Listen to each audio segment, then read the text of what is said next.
I'm going to jump straight in and tell you what we are doing for our curriculum per subject and what my plan looked like as far as my application was concerned. Now, everyone's is going to look completely different. We went on what felt right for us, and I'm not being very specific. I'm just giving you general ideas today, because then you can pull apart what I'm saying and take it a lot further to be more specific for your child. So with English, this was a massive subject, and it's probably where we spend the most time. For us, we have bought a few things, and some things are free. I have bought some workbooks, so if that's not for you, then please know that I'm going to talk a little bit about workbooks. But of course, especially if you're unschooly, you're going to find that all subjects are throughout all areas of life. And let's get started. Okay, so English, I have targeting grammar. Looking at nouns, circle the noun. Great reminders for me as well what things are called. Okay, targeting English. This is another one we've got, which is a little bit more like comprehension. And this is not one we do that often. However, I like the idea of, if you feel a little bit stuck, having something like this to turn to for English. So for example, it's going to talk a little bit about adjectives, and we're going to have a little bit of a double up between all the English books. But we looked at a couple of poems, and then we answered some questions on the poems. So that's targeting English.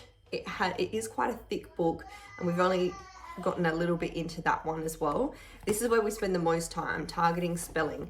So this one's going to look at combinations of sounds and word endings and how we pronounce things. So we are going through this one. I really like the way that they're colored. They've got the pictures, and it's got a little example just beforehand. So I know how to teach it as we go, and we can do it together. And it's really snappy work. Like, we can do a couple of pages within maybe half an hour. And once it's done, Anna feels like she's achieved something, we're getting it done, and she's actually learning things, and she's remembering it for the next time that we do it, which I think is the reward. That really is so rewarding. For English, other than the workbooks, we also have what is called Gather Round, which is an American-based homeschool curriculum.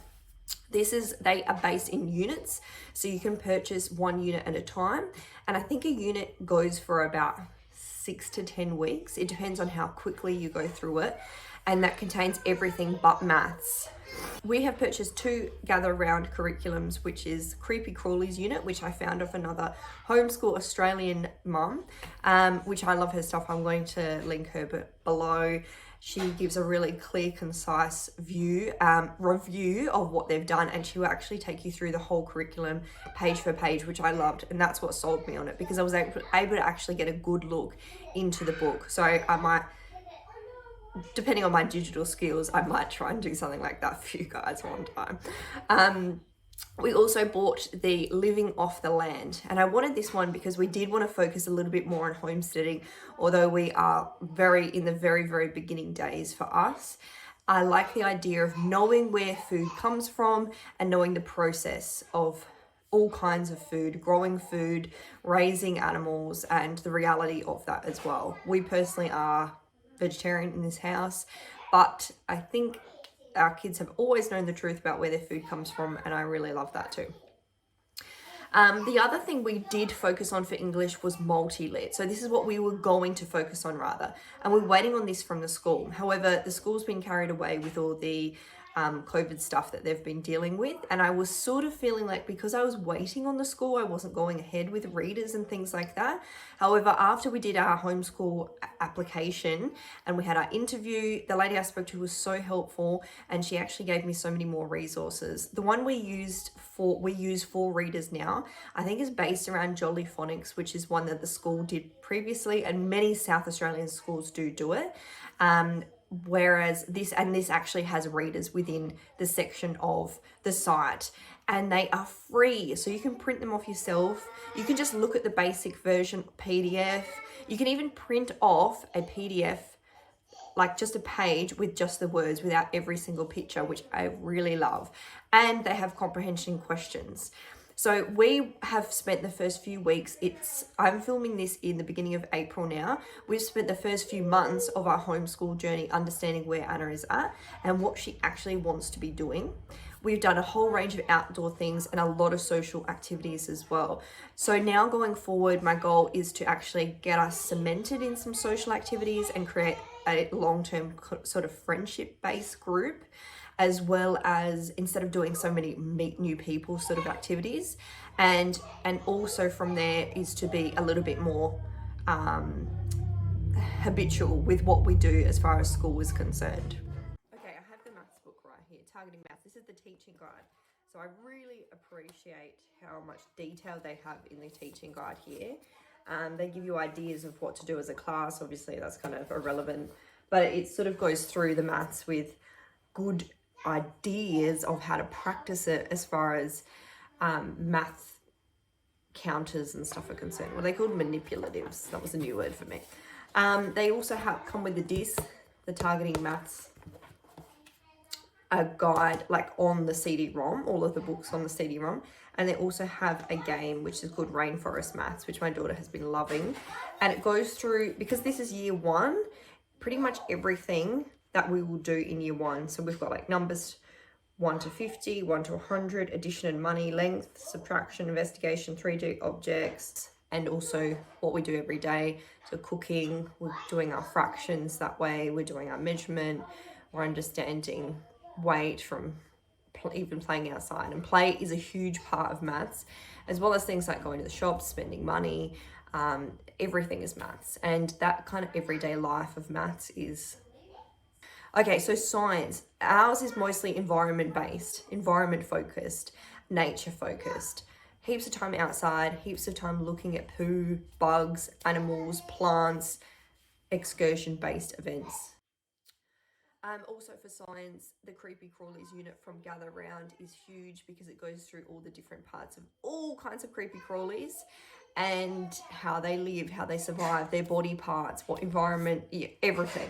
Teachers Pay Teachers is also really deserves a mention. There are heaps of different curriculums and teacher sites. Twinkle is another one. And there are a few more, but Teachers Pay Teachers is the one I go to and use the most because I can organize it in age range and price. And there are so many free worksheets on there that gives you, even the worksheet gives you enough of an idea to go, oh, we can do this, we can do this, we can do this. And you kind of just keep developing the entire curriculum yourself without realizing that's what you were doing. So we use Teacher Pay Teachers worksheets for heaps of things, and I love it for science. So even for HAS, for example, for HAS, which is Humanities and Social Sciences, we were looking at a video on something and Anna said, what do Indigenous people play for games? So I was like straight in there, Aboriginal games, had a look, and the internet's amazing, isn't it? But those worksheets gave us some actual examples and videos, and it was fantastic. So we pretty much were able to create an entire little subject just on there. Also for science, the garden centre, growing our own food, growing things from seed. Speaking of that, I hope our carrots are almost seeding. Oh, a butterfly. And everything is science. We also have a science kit, which is kitchen science, which actually goes through experiments and teaches you why things go pop.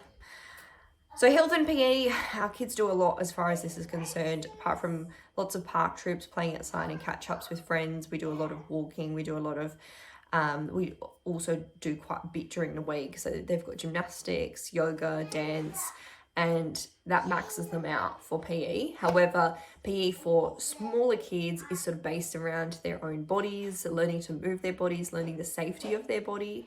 So it's not really like high school PE unit, which I was imagining. It's a lot more based around themselves as a human. In that, we will also bring in nutrition and health, understanding good food equals good mood, bad food equals bad mood. That's my little saying to the kids. So Humanities and Social Sciences, called HAS in the Australian curriculum. This is going to be a focus for us on culture from an Indigenous perspective, recognising the land we live on and how important that heritage is. Also understanding our own heritage. We have heaps of things on family trees, and that's something our family's been pretty big into. We've drawn family trees, and then we can go back further. We can look at the different countries. We can look at the geography around that. We can look at things like Anzac Day. We are a military family and how important that is, and that's coming up for us as well. So I might note to self, get started on Anzac Day activities.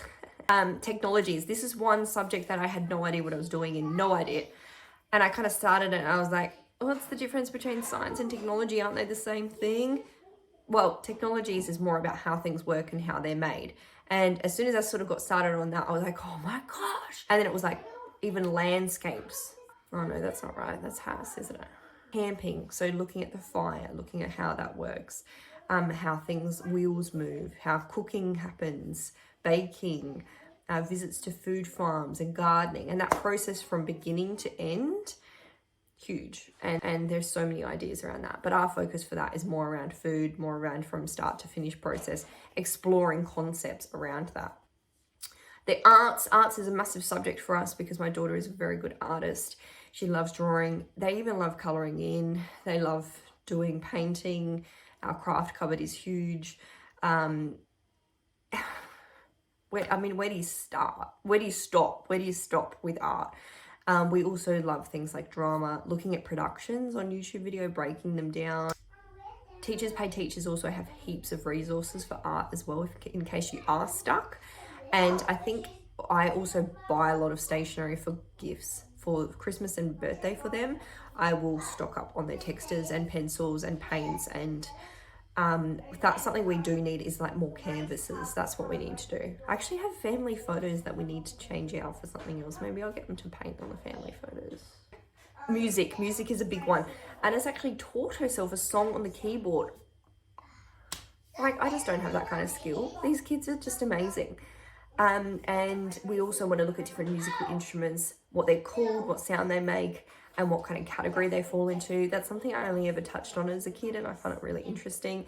And I think understanding different types of music, different types of singing, genres of music, we're quite eclectic with our mix of music here.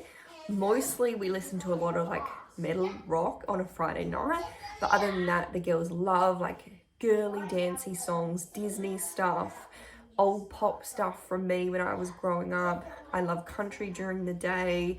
I love more indie and like meditation music at times. Sometimes I just put on meditation music on YouTube with the beautiful scenery playing in the background, and that's something we can have going during the day.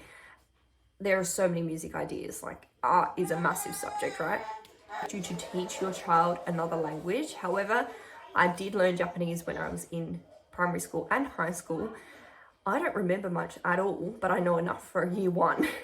And I remember a lot of things like characters, hiragana 48 minutes it's called, which will be like, ooh, for all my back, and it'll have like the actual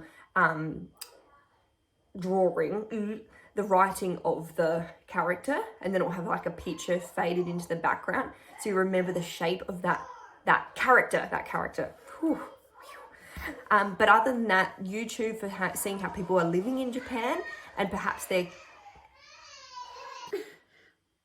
as far as immersing yourself in the culture is an important one for languages, I would say, and understanding how different people in different countries have different types of food. So there's heaps of Japanese restaurants around Adelaide, as well as Japanese shops. We have a huge Asian influence in Adelaide, and I think that's going to be really cool to actually get into the city and start looking at the different Japanese elements. Also, my brother-in-law works in a Japanese store, so that's going to be so cool. We get to see all the different kind of snacks and toys, and they have all kinds of things in that shop, so we're really looking forward to an excursion there. But I do want to work up to it as well, you know, immerse ourselves in a full Japanese experience and maybe time that around Oz Asia Festival. And that's about it. So talk about every subject, I get really excited, although I do have my days of self-doubt and thinking this isn't working, or they're watching too much TV, or they're playing too much, or we're outside too much, or they're seeing too many friends instead of focusing on schoolwork. That's kind of what rolls around in my head. But when I look at this, I think we have so much more to cover, and we're only just getting started. The ideas are endless, and it's completely up to you what you do. And it's up to your kids. And as long as they're happy, then keep going. just keep going. So I hope that was good, and I hope that was inspirational. I hope you got something out of that, and I hope my lighting was better and my sound was better, and hopefully I can edit this like a pro. Well, I'll get there right. Thanks for watching. Bye. Say bye-bye.